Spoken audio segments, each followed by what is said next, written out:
Forja Córdoba. Bueno, el tema de hoy va a ser Artigas. Yo soy el ingeniero Carlos Hartwig, de Concepción del Uruguay, Entre Ríos. Soy militante y vicepresidente del Movimiento por Todos, que es un partido político que está dentro del Frente para la Victoria. Y me convocaron para hablar sobre Artigas porque parecía que es una de las figuras más trascendentes que hay en la historia argentina, junto con San Martín y Belgrano, y de lo cual no tengo duda de la importancia y por algo la forma en que fue tratado por Buenos Aires. Pongo este mapa para analizar cómo eran los territorios en aquel momento. Fíjense que eran muy diferentes de lo de ahora, y por eso es la importancia de Artigas. Ahora, el poder estaba en este lugar muy chiquito. En un lugar muy chiquito de la Argentina estaba el poder, o de lo que hoy es la Argentina, que es Buenos Aires, y sigue siendo el centro de todo esto. Artigas nace en Montevideo un 19 de junio de 1764. Y él, hijo de un hacendado, vivía de la venta de cueros hasta que se manejaban por ciudades, por las zonas rurales, en la compra de cueros para vender a los exportadores, lo que siempre se hizo, algo que Belgrano criticó muy bien, decir, no tenemos que vender cuero, sino zapatos. Artigas con esto fue sobreviviendo, viviendo de su trabajo, hasta que comienza su carrera militar por allá por 1797, justo el día de mi cumpleaños, el 10 de marzo, que es el día que él ingresa al regimiento de Blandengues, que se había creado para evitar el robo de ganado. Y de esa forma él se hace militar y va ascendiendo hasta que se produce la Revolución de Mayo en 1810. Por supuesto, él participa en la reconquista de Buenos Aires luego de la invasión inglesa de 1806, o sea, se va fogueando en la batalla, mientras todavía estaba en el cuerpo de Blandengues. En febrero de 1811, luego de la Revolución de Mayo, fue nombrado virrey por España, ¿no es cierto?, Javier de Helio. Y él en ese momento se subleva, se levanta en contras y se retira teniendo el grado de teniente coronel con algunos hombres. Desde Buenos Aires, el apoyo, le envían dinero para que él pueda organizarse y armarse. Todavía en ese momento había una muy buena relación y se estaba en un proceso de liberación. Esa viene a ser una parte de la historia de él, de la cual creo que en cualquier libro de historia lo podemos encontrar. Pero después empieza todo el proceso que fue eliminado de nuestros libros de historia, que fue saqueado de nuestros libros de historia, que fue borrado porque no hay que enseñar quién es Artigas. Y ahí viene la parte más importante de Artigas. Él se decepciona con Buenos Aires y comienza a armar un ejército o a moverse por todas las tierras de lo que era Entre Ríos, Corrientes, parte de Misiones, la banda oriental, lo que no nombramos nunca, que son los dos estados del sur de Brasil, del Río Grande do Sul y Mato Grosso, que también pertenecían a esto. O sea, estaban dentro de lo que se transforma en algún momento en lo que Artigas convoca a hacer la Liga de los Pueblos Libres, donde estaba Santa Fe y estaba Córdoba. Este mapa muestra claramente qué era esa región. Después se dibuja de otra forma, en forma más representativa a los actuales límites que tenemos. Entre Ríos, Corrientes y Misiones no modificaron sus límites porque son dos ríos. El resto de los límites, como vemos, han sido variables en toda la historia, se han modificado. Entonces, igual que le pasa a la República Oriental del Uruguay, que tiene un límite con Brasil, que es la única parte que se mueve, pero el resto no tiene movilidad de límite porque está claro definido por ríos y por el mar. Artigas dentro de esa zona comienza a ser muy reconocido por defender los intereses de los más humildes, de los negros, de los esclavos, de los indios, que era lo que él planteaba. Cuando se convoca a lo que nosotros llamamos, o lo que se llama la asamblea del año 13, por supuesto, Buenos Aires se entera cuáles eran los planteos que iba a hacer Artigas en esa asamblea. Y no son casuales.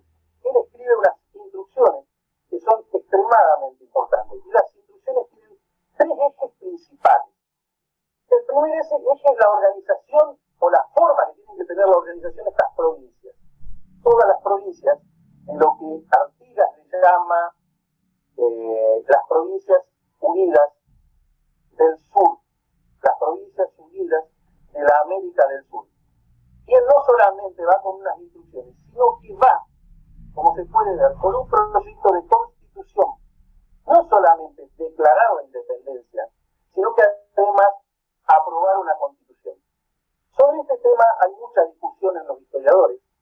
Si posteriormente, en 1815, en el Congreso de Oriente, Congreso de Arroyo de la China, Congreso de Concepción de Uruguay, Congreso como le puedan llamar, el que lo usan los libros generalmente es Congreso de Oriente para que a nadie le importe leer, y además no ponen absolutamente nada, pero el nombre que a mí me gusta es Congreso de la Liga de los Pueblos Libres, que son los 4 nombres que se usan para este congreso. Para los libros de historia se habla de Congreso de Oriente y creo que escriben un renglón más de eso, no escriben todos los que son mitristas. Pero el Congreso de la Liga de los Pueblos Libres es otra cosa. No es ese renglón que se escribe en todos los libros de historia que nos han enseñado en la primaria o en la secundaria. Esta constitución, hay quienes discuten si se aprobó o no en el Congreso de la Liga de los Pueblos Libres. ¿Por qué razón? Porque no están los documentos, porque se han perdido. No es casual que se hayan perdido esos documentos.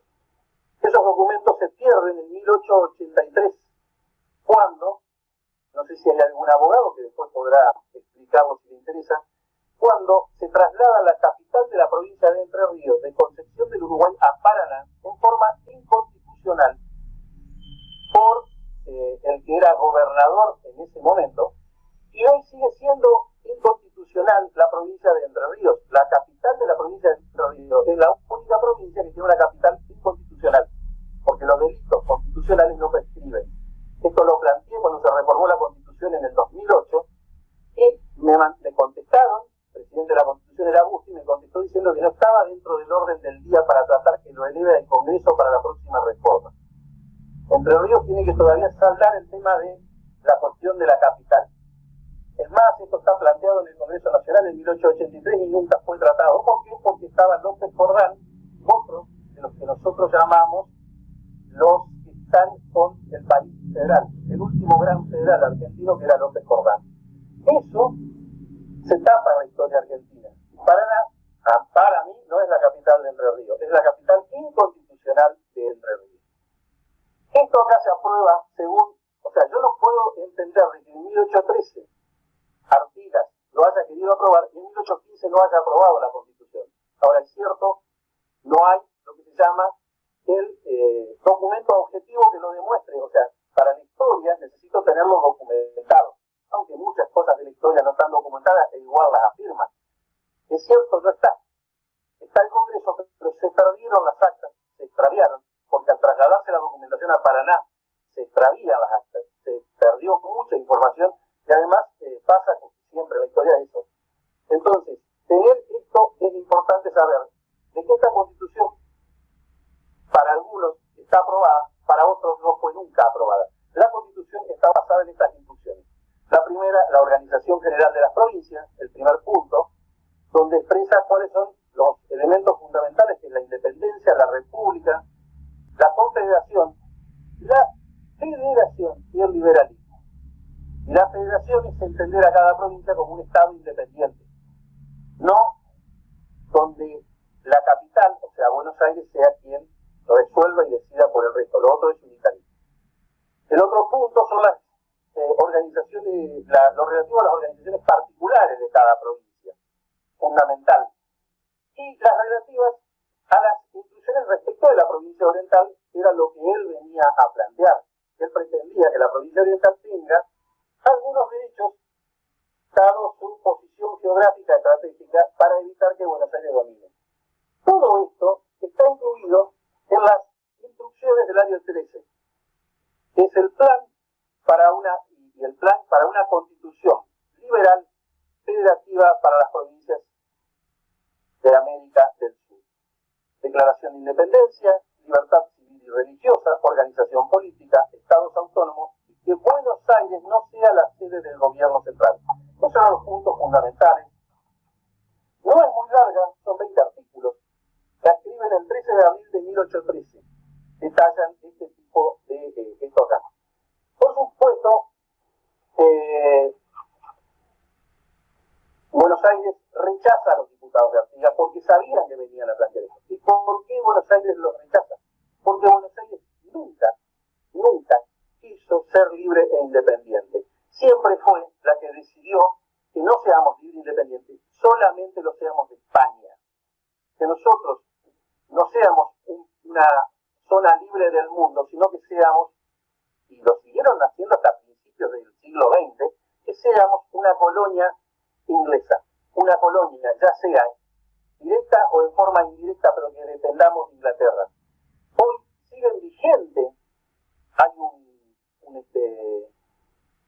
convenio firmado con Inglaterra en 1822 o 1826, con respecto a la navegabilidad del río Paraná, que no fue anulado todavía, y por eso también es que no se puede hacer el control de barcos extranjeros en el río Paraná, como pasa, por ejemplo, cuando uno quiere pasar por cualquier otro país.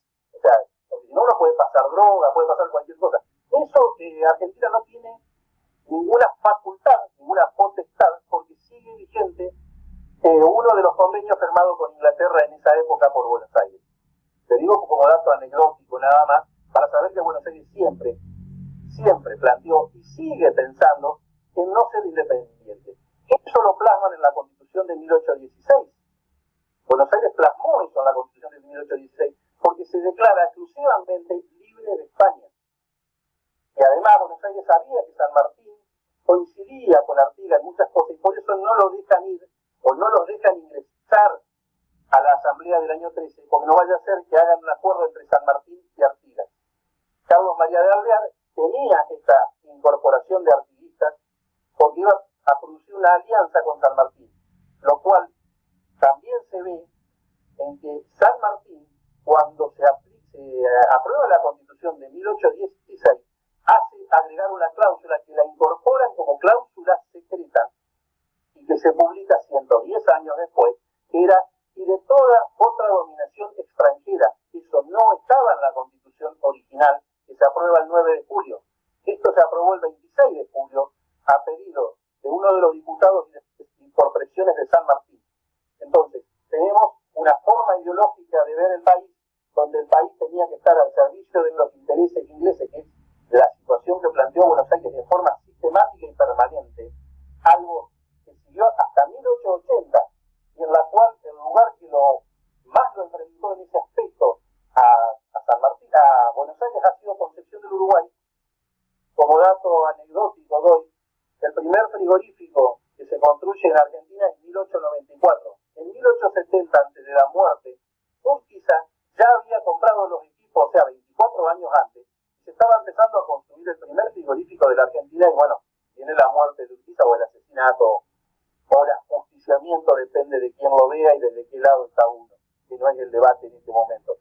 Pero bueno, lo que pidió para los puertos orientales es la garantía de comercio para ciertos puertos orientales, y eso tampoco le gustaba a Alvear y a Buenos Aires, que ellos lo que querían era manejar la totalidad y que nosotros no produzcamos, que nosotros no seamos independientes, que no haya un sistema de confederación, sino que todo se centralice en Buenos Aires. Y esto lo podemos ver en los mapas, en los mapas de las vías férreas de Argentina, donde todo, absolutamente todas las vías férreas, salvo la provincia de Entre Ríos, que tiene vías perpendiculares, avanzan directamente hacia Buenos Aires.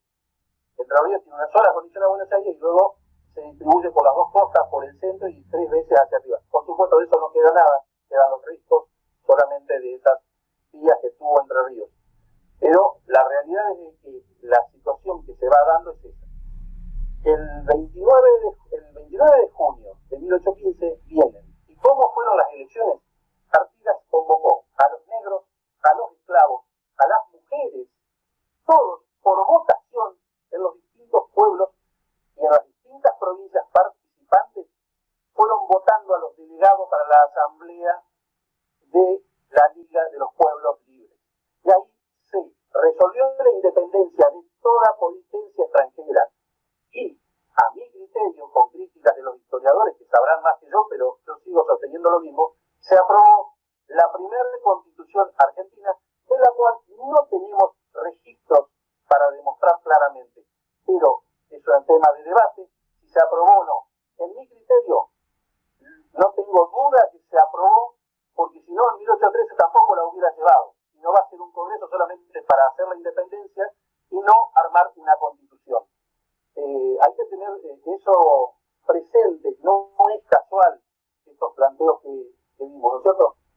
Lo que acá es importante ver es que Artigas, en el Congreso de Oriente, que para mí es el elemento clave de Artigas, todo lo demás deviene del Congreso de Oriente, y en la cual pueden participar en libertad todos.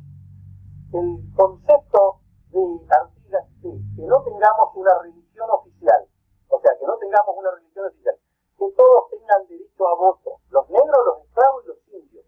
Que él convocaba a los indios, y entre ellos, un tema interesante es ver la historia de Huaycaipuro, o Andresito, conocido por todos como Andresito. El comandante Andrés Guapurarí, estaba buscando el nombre porque es más difícil nombrarlo, pero todos lo conocemos por el comandante Andresito, de quien sus restos todavía están en Brasil, aunque los libros de historia, en algunos libros de historia dicen que volvió, y es mentira. Es al único que se le prohibió regresar de Brasil luego de haber sido derrotado por el ejército brasileño. Todos los demás le hicieron juramentar que no iban a volver ni a Concepción del Uruguay ni a levantar las armas contra Brasil. Y el único que no quiso jurar, porque eso sí hay registros de los que volvieron a Montevideo luego, fue Andresito, y por esa razón lo dejaron en Brasil preso y muere en la cárcel. En el Congreso, o en una jornada que se hizo acá en Concepción del Uruguay, en el año 2006 o 2008, en la Escuela Normal, donde vinieron representantes de Córdoba, de todas las provincias, Misiones, Córdoba, Santa Fe, Tres Ríos, Corrientes, y de la banda oriental, o de la República Oriental del Uruguay hoy, vinieron y hicimos esa jornada, y lo que se mandó por escrito y se le presentó a Néstor Kirchner fue el pedido de que Brasil devuelva los restos de Andresito, porque están en Brasil, en un cementerio. Nunca regresó, fue el único que no pudo regresar por no juramentar en contra de Artigas y de Concepción del Uruguay, y Brasil por eso no lo libera. Pero bueno, son la gente, el planteo de cómo lo hacía esta gente es tan largo y hizo tantas cosas que realmente es bastante difícil sintetizar a Artigas, pero sus conceptos los sintetiza en la asamblea o en el Congreso de la Liga de los Pueblos Libres. Ahí se sintetiza la historia y se sintetiza la filosofía que tiene Artigas para esto.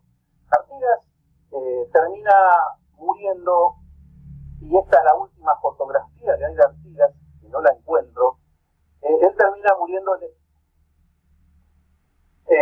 esta es la última de la que tengo conocimiento. Es posible que haya alguna posterior. Esto ya tenía más de 70 años. Esto es en Paraguay, protegido por los indígenas paraguayos, porque lo consideraban el libertador de ellos y de los pobres, y por los gobiernos, tanto el de Francia como el gobierno posterior que hubo en Paraguay, lo protegieron hasta el día de su muerte en 1850.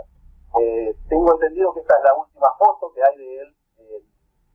Y por supuesto Uruguay nunca lo reconoció hasta hace muy pocos años, digamos, dentro de la historia, lo consideraron el padre de la patria, pero igual que lo que hizo Buenos Aires con los nuestros, se encargó de hacer el Uruguay, y después no tuvo más remedio porque el peso político que tenía Artigas era totalmente por la sociedad, había ganado el espacio histórico en la sociedad, y la sociedad le fue dando estos elementos, y bueno, tuvieron que terminar aceptando de que esa era la persona que había liberado había liberado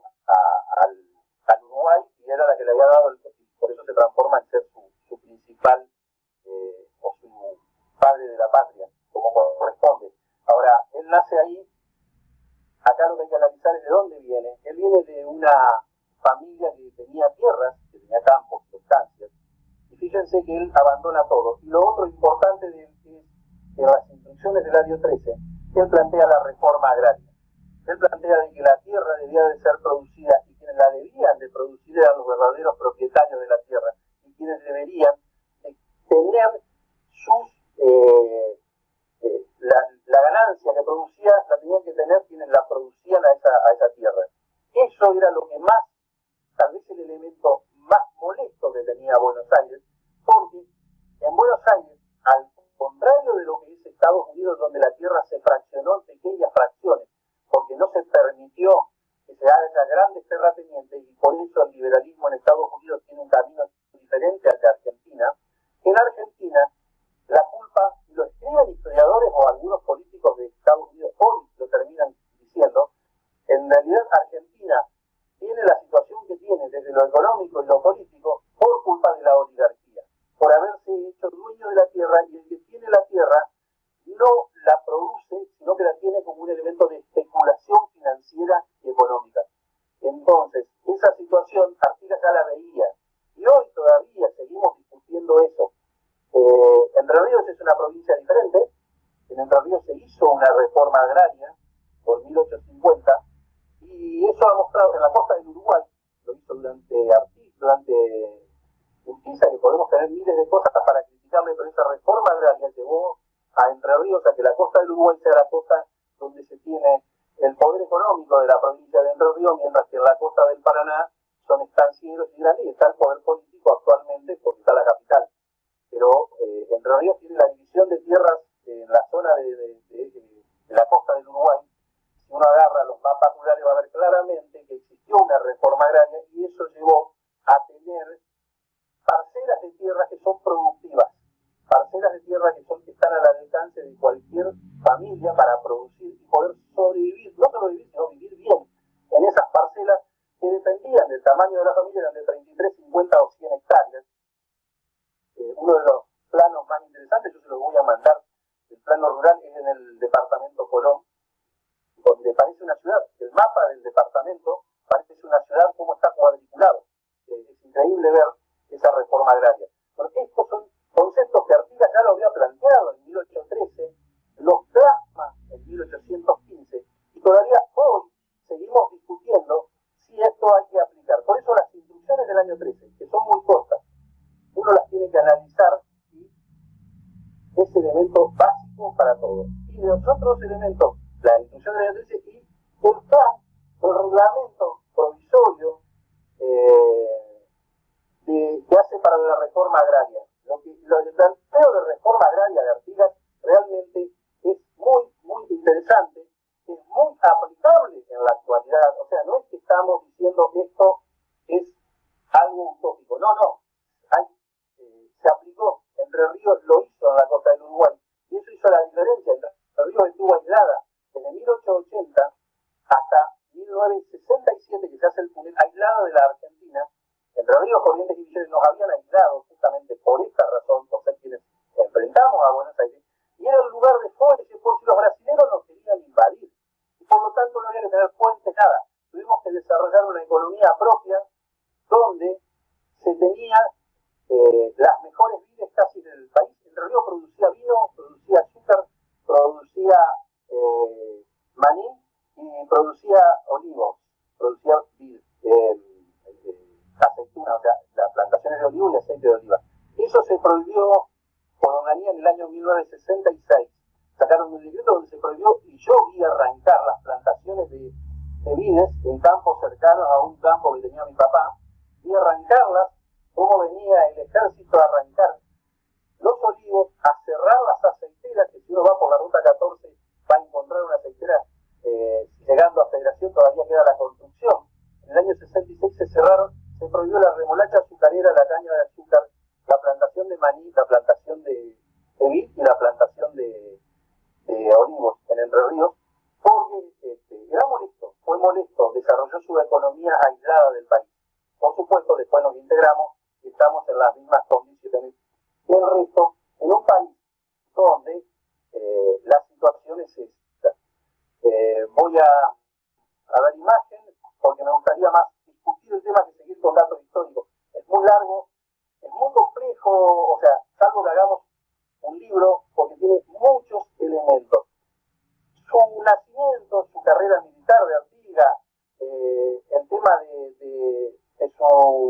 parte o por qué se va, el analizar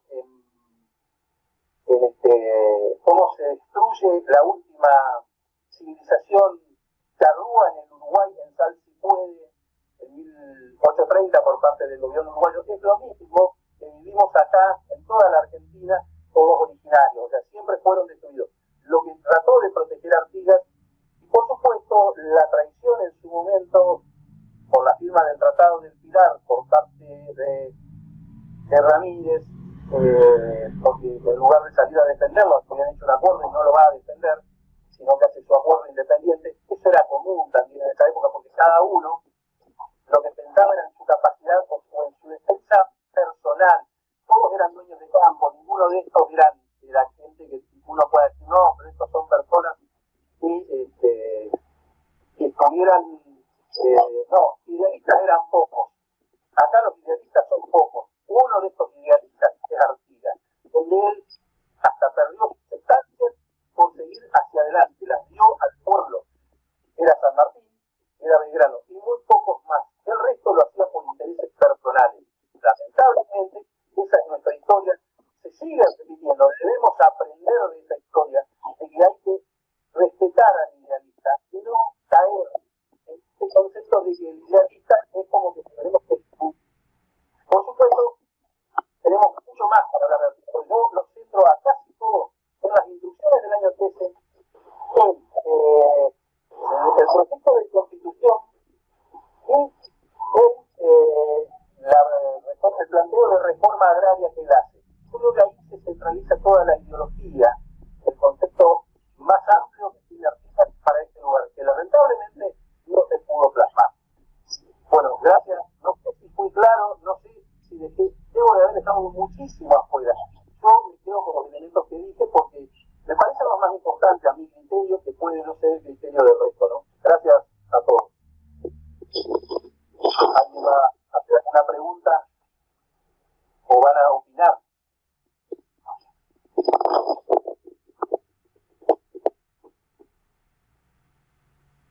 Quienes participen, les pedimos por favor que se identifiquen.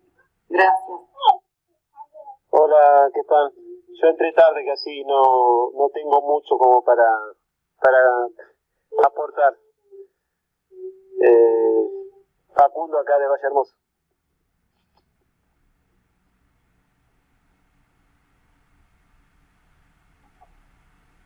Yo puedo ir mostrándole otros elementos que pueden aparecer interesantes. Por ejemplo, las banderas. Acá tenemos las banderas artiguistas, la de Entre Ríos, la de Corrientes, Rosario, Santa Fe, la de Córdoba. Fíjense que todas utilizan exactamente los mismos colores. La de Misiones, hoy es verde acá. ¿Saben cuál es la historia de por qué es verde la bandera de Misiones acá verde? Porque cuando en Misiones resolvieron que había que redactar una ley que diga cuáles son los colores de la bandera, mandaron a un soldado a decir que vea los colores, y había sido, con el tiempo, se había desteñido el azul quedando en verde, en un color verdoso. Entonces él describe el verde, por eso Misiones agrega el color verde y no el azul. Pero la verdadera bandera de Misiones es esta, no es verdosa como se la ve actualmente. Esto me lo aprendí o lo conocí el día que estuvimos en esa reunión en Concepción del Uruguay. Es esta reunión, y acá estaban las banderas haciendo lugar, la bandera de Córdoba por supuesto que estaba. Esta reunión acá, si la ven, están las banderas. Y bueno, la reunión es en este lugar. No sé qué otro tema.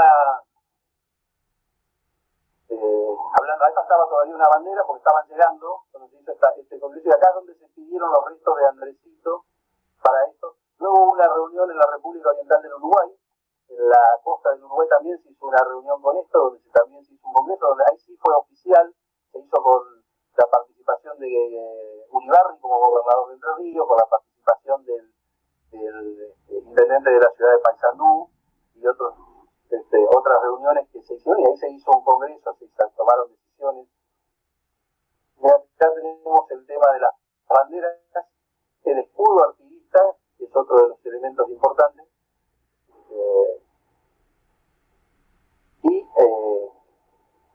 Pero lo que sí tenemos que tener en cuenta es que se parte de esta primera bandera, que es la bandera que Artigas usa, de la original bandera artiguista, porque muchos la confunden y creen que es la bandera de Paysandú, es la bandera artiguista, y no es así. ¿Ustedes qué otro tema tienen para hablar, que quieran plantear? Los mensajes que han quedado al costado en el chat. Ahí los voy a leer. Puerto Forja dice súper claro, felicitaciones. Lilan, que lamentablemente está sin voz hoy. Lilan es nuestra vicepresidenta de Forja Córdoba, nos ha puesto su dedo aprobando la charla de Carlos. 4 de Copas, que es nuestro querido Nico, de Forja Córdoba también, dice, llegué tarde, ¿se habló del comandante Andresito? Sí, Nico, se habló. ¿Podemos ampliar con el comandante Andresito? De escuchar el video. Carlos, yo tengo una pregunta que no me quedó muy claro. La traición a Artigas, o sea, la pérdida de poder de Artigas, ¿se produce articulada en qué forma? La pérdida de poder la estuvo haciendo Buenos Aires ya desde 1813. Fue algo sistemático, organizado por los ingleses, por el embajador inglés en ese momento y el gobierno de Buenos Aires de forma sistemática.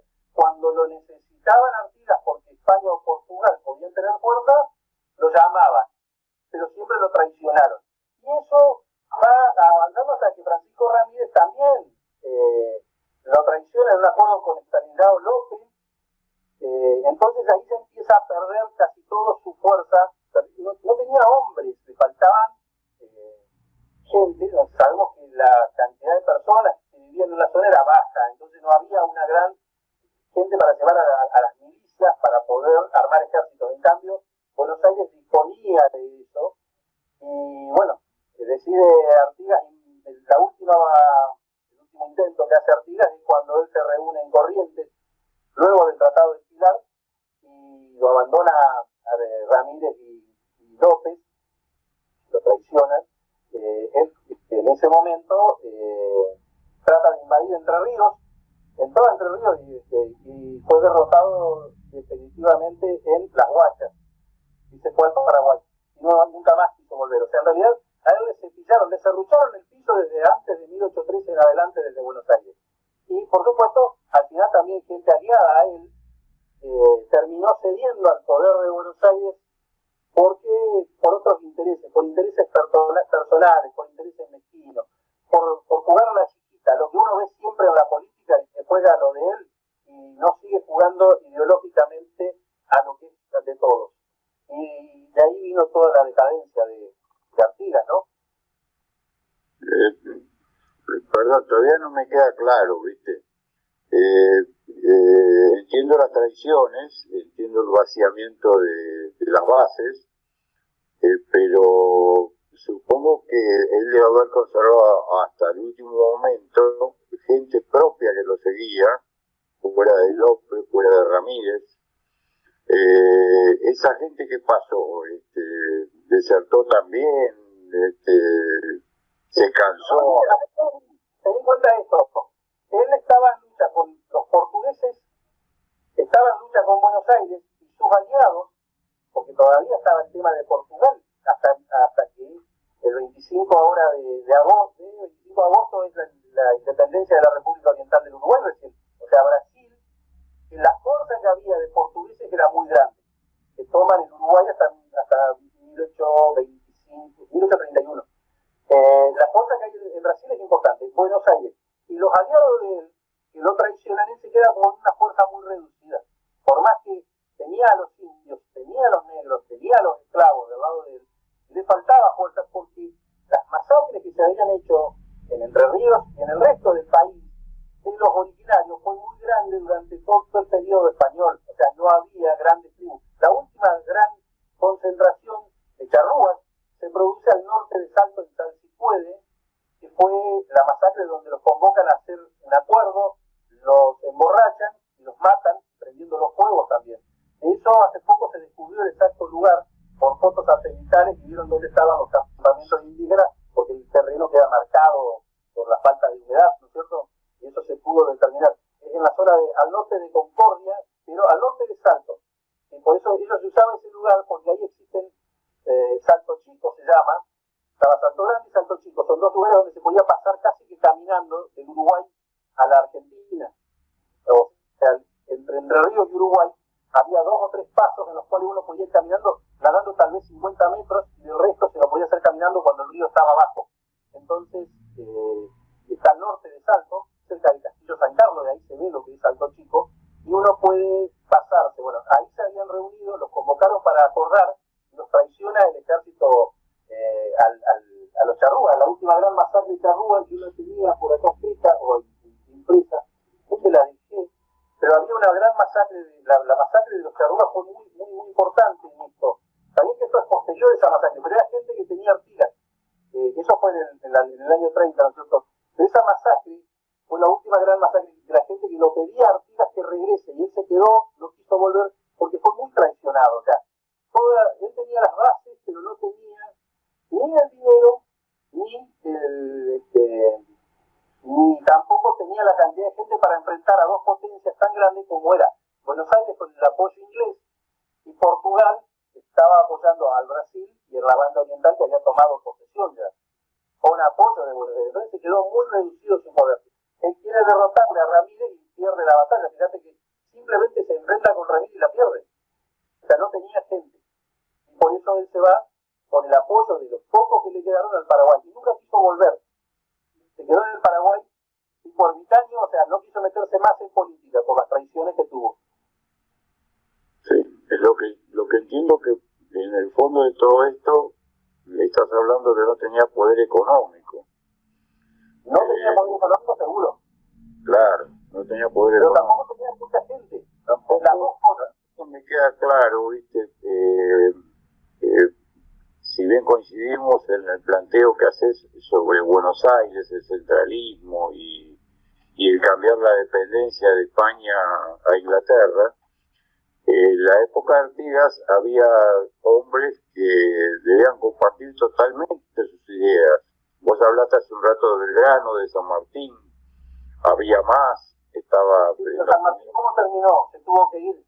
O sea, tampoco... No, de acuerdo, lo que estoy planteando, esa gente no interactuó con Artigas, no lo apoyó, no tuvo acciones en todo esto. Artigas que actuaba solo, Belgrano no tenía interacción con él, San Martín no tenía interacción con él fuera de la intelectual, por lo visto. Esa queda clara. Las discusiones del año 13, justamente cuando se hace el Congreso del año 13, no dejan llegar a los artiguistas para que no se conecten con San Martín. Eso lo tuvo muy claro, lo tenía perfectamente claro Buenos Aires. No había que dejar que entre ellos se junten, porque si no iban a poder tener poder. Fueron estrategias políticas y económicas en ese momento que lo llevaron a esa situación, ¿no? Sí, lo que yo tengo claro de la asamblea del año 13 que fue convocada para diluir el poder de los verdaderos revolucionarios de mayo, ¿no? Diluir una gran cantidad de gente traída del interior con ideas mucho más conservadoras.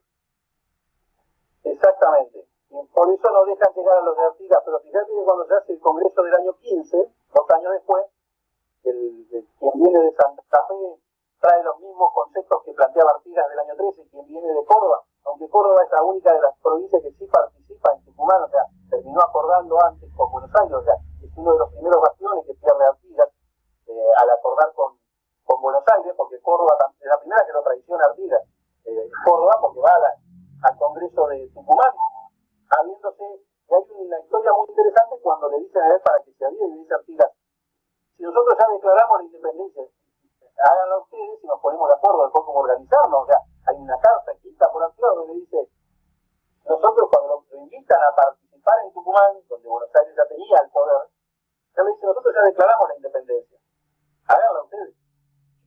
Fue muy clara, Está claro que la independencia se declaró por esa carta, porque tampoco está el documento.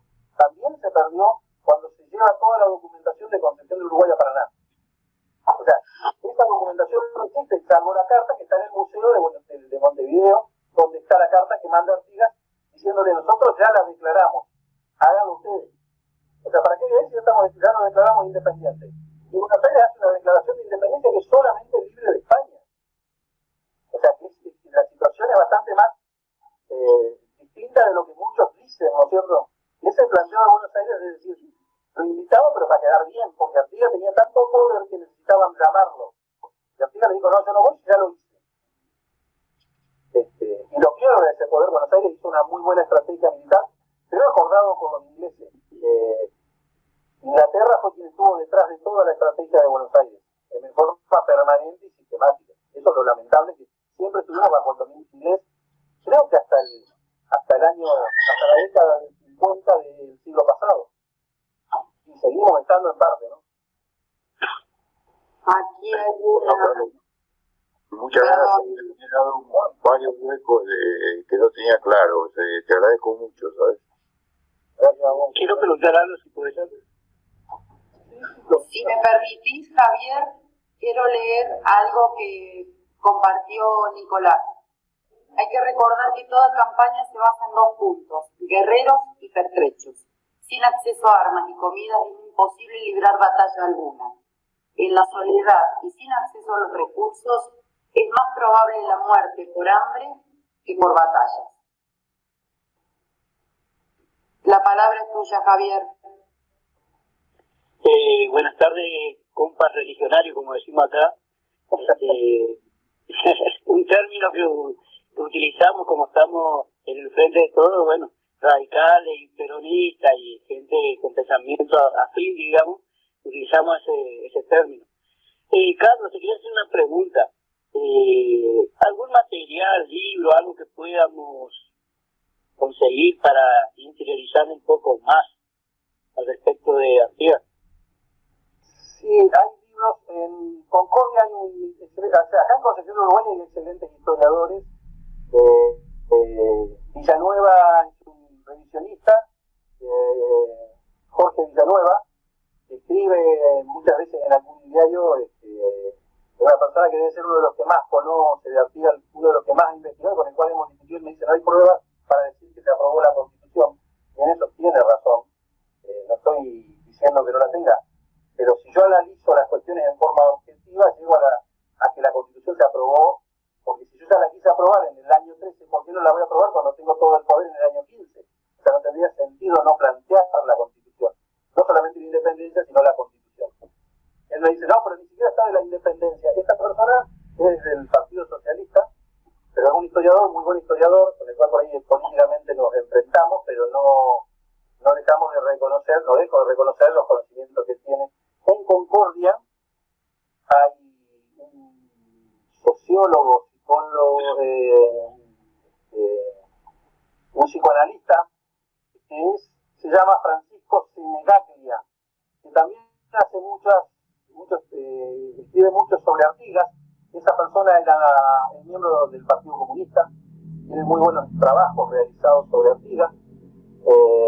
Acá en Concepción del Uruguay, sacando los revisionistas, como es la ciudad de Urquiza, se escribe de Urquiza pero no se escribe de Artigas, como tampoco a López Jordán. En general, la mayoría, solamente los que analizamos la historia desde un punto de vista más objetivo, lo planteamos. O sea, es una ciudad donde Urquiza es el rey más o menos, y todavía lo sigue siendo, lamentablemente a mi criterio, pero es lo que hay. Y encima existen descendientes de Urquiza que te escriben libros sobre Urquiza. Entonces vos, ese peso político que hay, no vas a ver mucho escrito de Artigas acá. Y si no, hay que ir a historiadores en la República Oriental del Uruguay, gente del Frente Amplio que ha hecho algunos libros sobre Artigas muy interesantes también, o sea, que donde están revisando la historia, revisando la documentación que hay, porque lo que había primeramente de Artigas era algo de boca en boca, no había mucho texto escrito porque se había ocultado la información, se había tapado esa información. Es como, por ejemplo, lo que les dije: Concepción del Uruguay legalmente sigue siendo la capital de Entre Ríos. En la realidad es Paraná. Ahora, ¿quién sabe eso en Argentina? ¿Quién sabía de que esa es la realidad? Nadie. ¿Por qué? porque se la trasladó en forma inconstitucional porque no tuvieron los votos, pero la trasladaron igual, y el Congreso de la Nación nunca resolvió el tema. Yo lo he planteado en varias oportunidades a ese tema, y no hay forma de que se resuelva, y bueno, algún día se va a tener que resolver, tal vez quede en Paraná igual, pero por lo menos que se reforme la Constitución y diga que es Paraná. O sea, que lo votemos por lo menos, no que siga siendo inconstitucional la capital. Y esas cosas en los libros no aparecen, se borró nuestra historia, nos ocultaron la historia, nos hicieron una gran mentira en la historia. Yo recuerdo haber leído en los libros, en la primaria y en la secundaria de historia, de Astolfi, los indios eran seres brutos sin inteligencia alguna. Eso era Astolfi. Tendría ganas de encontrar algún libro de esos, yo no los tengo más, esos libros, porque realmente es aberrante leer esos textos, y era lo que nos enseñaron a mí en la primaria, me lo enseñaron. Los indios eran seres brutos sin inteligencia alguna. Estaba escrito textual en el libro de historia de Astolfi. Entonces, ante esa situación, ¿cómo vamos a saber que votaban los indios? Que los negros votaban y tenían su representante, que las mujeres, que recién en el año 48 se aprueba la ley de voto femenino, Artigas las hacía votar. Fíjense cómo nos atrasamos 150 años en la Argentina. No es poca cosa. Después discutiremos si está bien o está mal algo, si políticamente es esto o lo otro, y se puede disentir en qué es lo que hay que hacer. Ahora, de lo que no hay duda es que la participación democrática que genera Artigas no aparece casi en América. No existe en América lo que plantea Artigas. No existe en Estados Unidos. Por eso para mí, la base de todo, las instituciones del año 13 y el Congreso de Oriente es el elemento a rescatar de Artigas, más que las batallas, más que la cuestión de la fecha histórica, que nació tal día, porque sí hay un artículo muy interesante que habla, el mes de junio es el mes de Artigas, dice, porque el 19 es el día del nacimiento, el 20 es el día de la bandera por Belgrano, y el 29 es el día del Congreso de Oriente. Sí, tendría que ser el mes de Artigas, el mes que se conmemore Artigas. He leído artículos que plantean eso. Y me parece correcto. Ahora, a mí que me importa cuándo nació o cuándo murió. Algo como dato histórico, lo que me interesa es lo que hizo. Yo creo que el elemento clave está ahí. Uno leyendo 3 o 4 documentos que son esos que yo digo, me parece que uno cierra lo más importante que yo he visto. O sea, en América, si uno va a Estados Unidos, los próceres de la revolución la tenían a la hermana de la mujer como esclava en el sótano, la violaba y le hace hijos.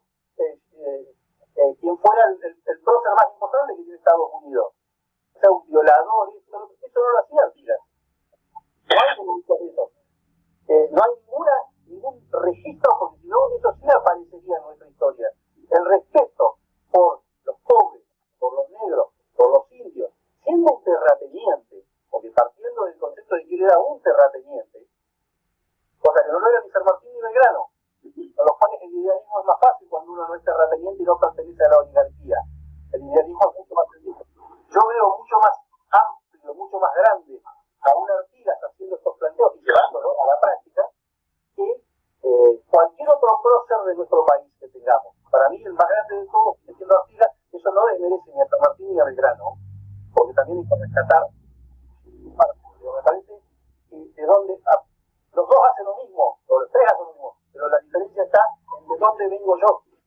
Vengo del poder, de tener poder, podría ser un gran degenerado con el poder, como fueron todo el resto, porque vengo de ahí, y llego a hacer un planteo popular, nacionalista, sin ser tan claro, nacionalista, y de respeto hacia el otro, y de libertad individual y de libertad social.